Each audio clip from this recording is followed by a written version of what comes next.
गरीब घर के लड़का बड़ा तो अपना नाम के मशहूर करो।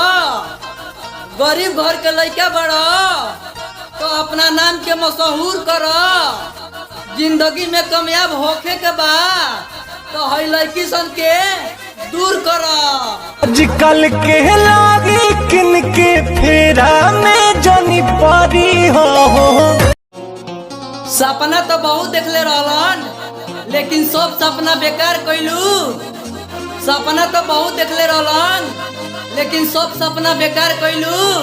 वही विपिन भाई के प्यार में कौन कमी रहे कि दूसरा से प्यार कइलू।